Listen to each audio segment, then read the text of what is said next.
Red టీవీలో మీ వ్యాపార ప్రకటనల కోసం ఈ నంబర్ని సంప్రదించండి 6281747728. Hi viewers, welcome to our channel. ప్రస్తుతం మనతో పాటు ప్రముఖ పొలిటికల్ అనలిస్ట్ అంకమ్మరావు గారు ఉన్నారు. వారితో ఒకసారి మాట్లాడదాం. సార్ నమస్కారం. సార్ ఇక ఈసీ జగన్ గారి పైన వైసీపీ పైన ఒక వేట మొదలు పెట్టింది అని చెప్పేసి ఒక ప్రచారం అయితే జరుగుతుంది సార్. అంటే బీజేపీ ఇటు టీడీపీ జనసేన కూటమితో కలవడం అనేది అందుకే కారణం అని చెప్పేసి కూడా మాట్లాడుతున్నారు. మరి ఈసీ ఈ విధంగా జగన్ గారి పైన వేట మొదలు పెడితే అది ఏ విధంగా నష్టం చేసే ఛాన్స్ ఉందంటారు? మీరు ఒపీనియన్ ఏంటి సార్ దీనిపైన? అంటే ఈసీకి అంత ధైర్యం ఉందా? జగన్మోహన్ రెడ్డి గారి గురించి ప్రశ్నించే ధైర్యం ఉందా ఈసీకి? సిబిఐకి లేదు, ఈసీకి ఎలా ఉంటుంది అనుకుంటున్నారు మీరు? భారతదేశంలో ఇంతవరకు సిబిఐ ఒక వ్యక్తిని అదుపులో తీసుకుందామని వెళ్ళిన తర్వాత 3 రోజులు ఉండి రిక్తాస్తాలతో వెనుకొచ్చిన సందర్భం ఎక్కడన్నా ఉందా? మరి ఆంధ్ర రాష్ట్రంలో జరిగింది కదా. ఈరోజు ఈసీ ఏమైనా పగలబడిచిందని మీరైతే భావిస్తున్నారా?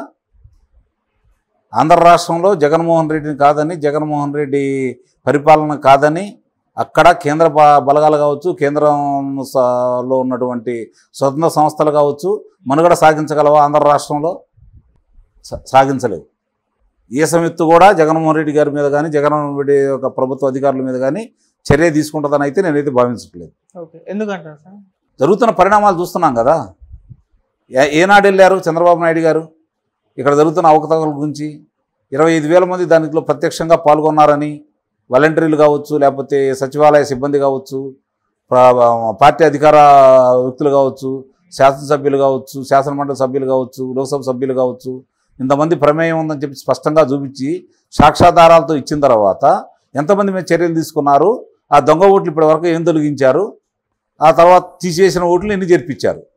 ఏమి తీసుకోకుండా ఈరోజు ఏదో ఈసీ పగలబడిచిద్దని మనం ఎలా భావిస్తాను? అక్కడ ఎలా చెప్పండి?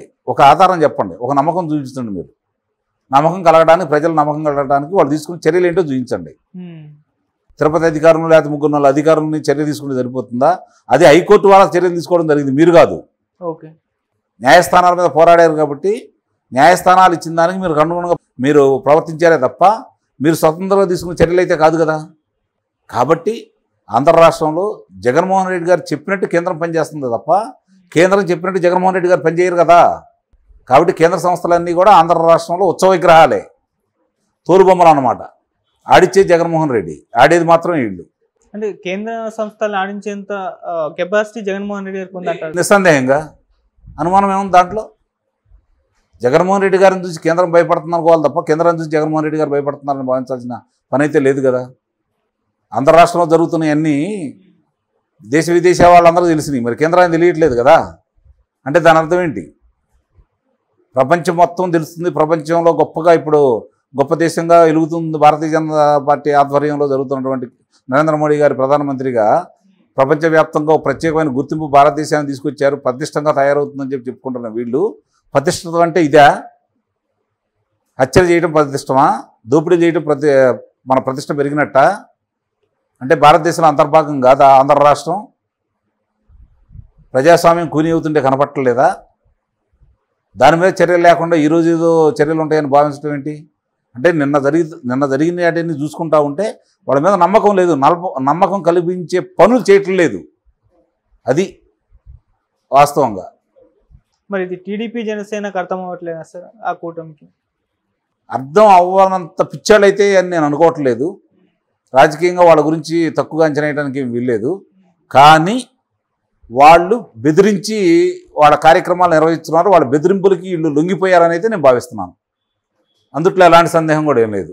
అంటే వాళ్ళు లేకపోతే ఎన్నికలు చేయలేమనే ఆలోచనకి వీళ్ళు వచ్చారంటే వీళ్ళంతా బలహీనంగా ఆలోచిస్తున్నారు, అర్థం కావట్లేదు. అంటే ప్రజల బలం వీళ్ళు అర్థం చేసుకోవట్లేదు. ప్రజలు చాలా బలవంతులు. ప్రభుత్వాన్ని దించాలన్నా, ప్రభుత్వం తిరిగి నిలబెట్టాలన్నా కూడా ప్రజలే. వాళ్ళ దగ్గర ఉన్న ఏకైక ఆయుధం బ్రహ్మాస్త్రం కూడా ఓటు అనే ఆయుధం. దాని ద్వారా వాళ్ళు చూపిస్తారు. వీళ్ళు ప్రజలను నమ్మట్లేదు, అధికారాన్ని నమ్ముతున్నారని అయితే నేను భావిస్తున్నాను. అందుకని వీళ్ళు వాళ్ళ శక్తుల్ని, వాళ్ళ యుక్తుల్ని, ప్రజలు వాళ్ళ కురిపిస్తున్న అభిమానాన్ని వీళ్ళు గుర్తించలేదని అయితే నేను భావిస్తున్నాను.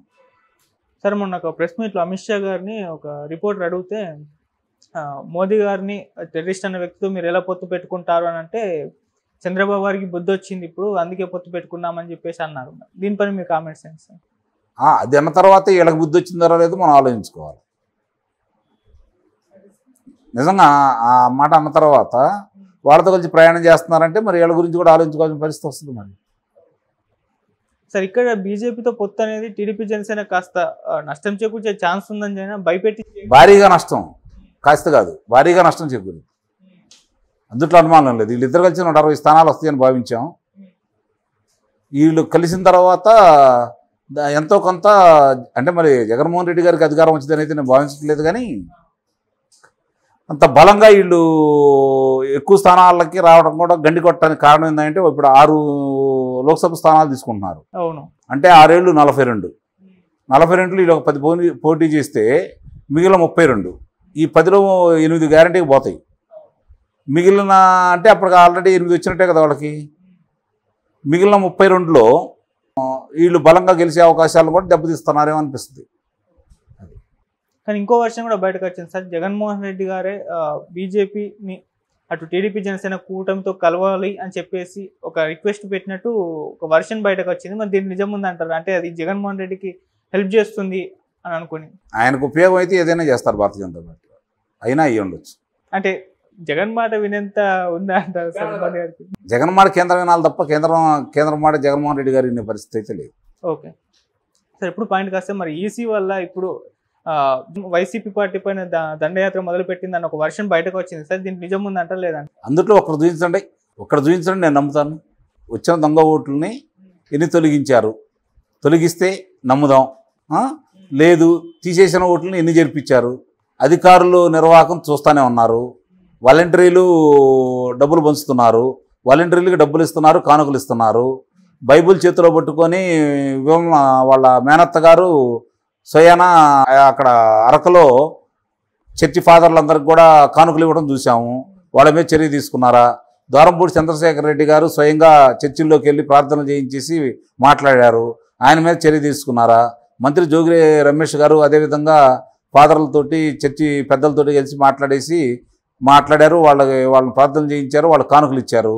దాని గురించి ఏమైనా చర్య తీసుకున్నారా? ఈ చర్యలు తీసుకున్నప్పుడు మీరు అన్నట్టు వేట మొదలు పెట్టారని మనం భావించాల్సి వస్తుంది. Okay sir, thank you so much sir. Thank you.